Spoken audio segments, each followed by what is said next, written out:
Assalamualaikum warahmatullahi wabarakatuh. Alhamdulillah. Pemirsa, apa kabarnya? Semoga Allah selalu memberikan kita nikmat iman dan kebahagiaan untuk kita semua. Amin. Kembali lagi bersama kami berdua, saya Teguh Wisnu dan saya Zizi Syahab. Kita kembali bertemu dalam acara Berita Islami Masa Kini. Alhamdulillah, hari ini kita ada dua pembahasan ya, insya Allah Zia. Dan pembahasan pertama kita tentang apa sih ini? Tentang Soekarno dan penemuan makam Imam Bukhari. Sebenarnya ada hubungan apa atau?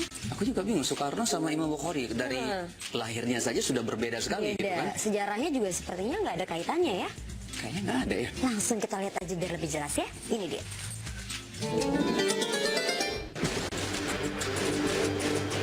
Soekarno dan penemuan makam Imam Bukhari.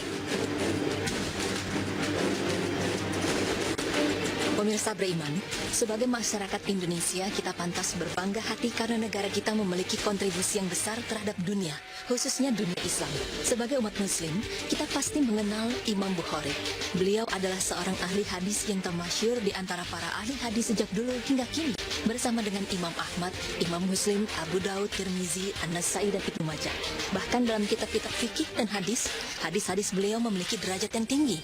Sebagian menyebutnya dengan julukan Amirul Mukminin fil Hadis atau pemimpin kaum mukmin dalam ilmu hadis. Lalu apakah hubungan antara kontribusi bangsa Indonesia dengan Imam Bukhari? Pemirsa beriman, berikut pemaparannya.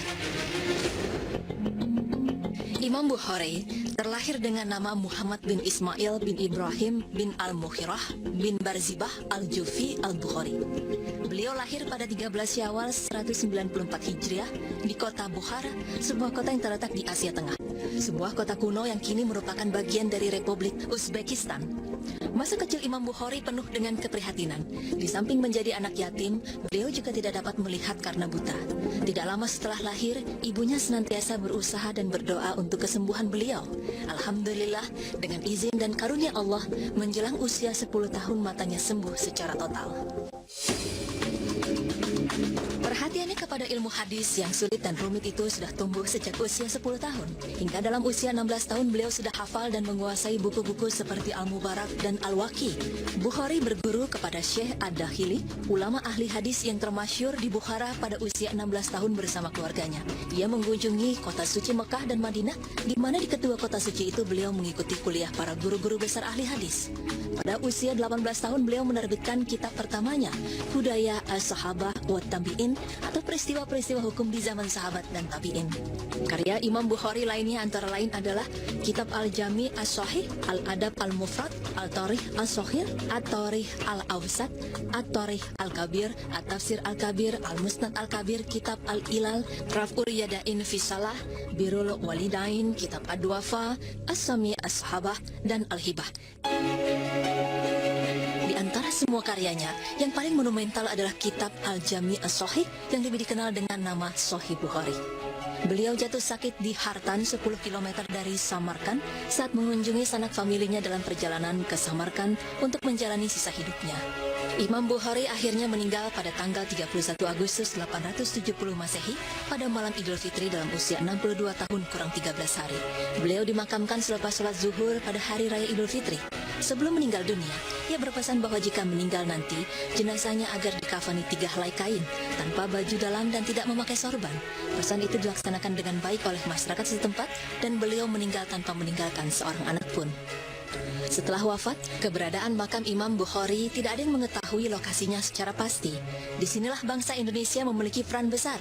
Adalah satu syarat itu mengundang pertanyaan besar di pihak Uni Soviet. Namun mereka tidak bisa berbuat banyak karena keinginan untuk mengundang Bung Karno. Syarat tersebut beliau untuk datang ke Moskow. Satu syarat itu mengundang pertanyaan besar di pihak Uni Soviet. Namun mereka tidak bisa berbuat banyak karena keinginan untuk mengundang Bung Karno. Syarat tersebut adalah tuntutan untuk menemukan makam Imam Bukhari, sang ahli hadis yang pada masa itu lokasi peristirahatan terakhirnya terkesan terlupakan. Mencari makam yang dimaksud. Namun pencarian terhadap makam yang dimaksud tidaklah mudah. Setelah berbagai usaha dilakukan belum menunjukkan hasil yang positif, Khrushchev menanyakan kembali kepada Presiden Soekarno, adakah syarat lain selain menemukan makam Imam Bukhari? Namun, Bung Karno bersikeras dengan syarat awal tersebut. Hal itu benar-benar ditekankan oleh Bung Karno apabila Uni Soviet memang ingin mendapat dukungan. Setelah mengerahkan anak buah terbaiknya serta mencari informasi dari orang-orang tua muslim di daerah Samarkand, Akhirnya makam Imam Bukhari ditemukan meski keadaannya memprihatinkan karena kurangnya perhatian. Khrushchev memerintahkan pemugaran dan penghiasan makam yang baru saja ditemukan itu. Setelah semua proses selesai, Khrushchev kemudian menghubungi Bung Karno. Dan tak lama setelah itu Bung Karno pun menyanggupi untuk datang ke Moskow. Sehari setelah kunjungan ke Moskow, Bung Karno dan rombongan singgah ke Samarkand, berziarah ke makam Imam Bukhari. Peristiwa ini terjadi pada tanggal 12 Juni 1961. Menurut penuturan Rahmatullah Sultanov, juru kunci makam Imam Bukhari, seperti diterjemahkan Timur Mirzaev, beliau tiba pada malam hari dan langsung membaca Al-Quran sampai pagi hari tidak tidur. Pemirsa beriman, sejak saat itu, makam Imam Bukhari diketahui keberadaannya oleh dunia, namun tertutup untuk dikunjungi, terkecuali bagi masyarakat Indonesia yang ingin berziarah ke makam tersebut. Masyarakat Indonesia mendapat keistimewaan sebagai tanda terima kasih karena berkat pemimpin bangsa Indonesia lah makam Imam Bukhari bisa ditemukan. Perbuatan baik Bung Karno kepada umat dengan mengajukan syarat pencarian makam Imam Bukhari memberikan manfaat kepada masyarakat luas. Ini membuktikan bahwa perbuatan baik sekecil apapun akan Allah balas sesuai dengan firman Allah yang artinya, sesungguhnya Allah tidak menganiaya seseorang walaupun sebesar jarah, dan jika ada kebajikan sebesar jarah, niscaya Allah akan melipat gandakannya dan memberikan dari sisinya pahala yang besar. Quran Surah An-Nisa ayat 40.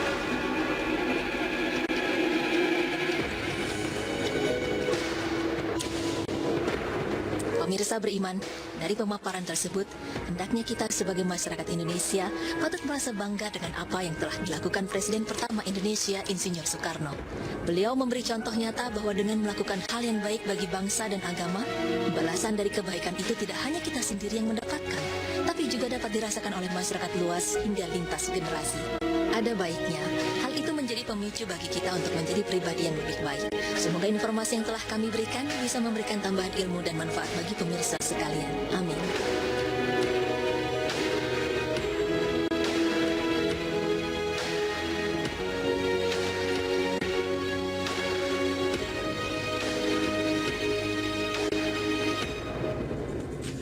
Masya Allah, jadi tahu nih ya, ini sejarah yang penting sekali untuk kita. Karena memang tadi kita mikir-mikir ya sih ya, apa sih hubungan antara almarhum Bung Karno dengan Imam Bukhari, rahimahullah ya. Jadi memang Masya Allah luar biasa sekali, ternyata salah satu peran yang sangat penting bagaimana Bung Karno ya, Presiden pertama kita itu memberikan syarat kepada Uni Soviet ya. Iya, hubungan bilateral supaya mau punya hubungan, akhirnya notesnya itu harus mencari makam Imam Bukhari di Samarkand ya. Di Samarkand, dan memang ternyata susah sekali untuk mencari makam beliau ya, makam Imam Bukhari. Tapi sih sebenarnya kalau bisa kita pikir-pikir lagi, ini ada sedikit sejarah yang pernah saya tahu juga tentang Imam Bukhari. Ternyata beliau ini ya, Imam Bukhari ini bernama aslinya diberi oleh ayahnya adalah nama Muhammad. Nama Muhammad dan nama kunyahnya itu adalah Abu Abdullah.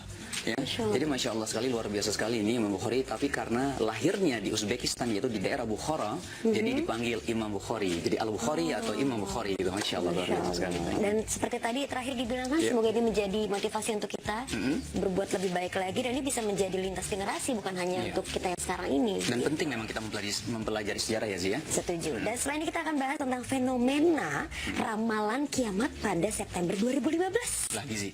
Lagi 2012, 2015. Tiap tahun kayaknya ya. Pemirsa jangan kemana-mana, tetap di Berita Islami Masa Kini.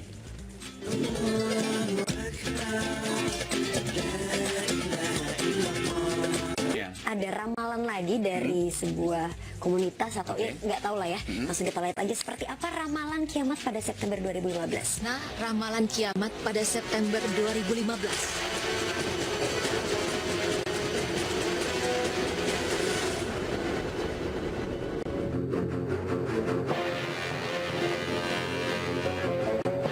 Pemirsa beriman, kita tentu sering mendengar istilah hari kiamat, yaitu hari di mana dunia dan seluruh alam semesta musnah, juga semua makhluk di dalamnya akan mati tanpa terkecuali. Ketentuan mengenai datangnya hari kiamat telah disebutkan Allah Ta'ala dalam firman-Nya yang berbunyi, dan sesungguhnya hari kiamat itu pastilah datang, tak ada keraguan padanya, dan bahwasanya Allah membangkitkan semua orang di dalam kubur. Quran Surah Al-Hajj ayat 7.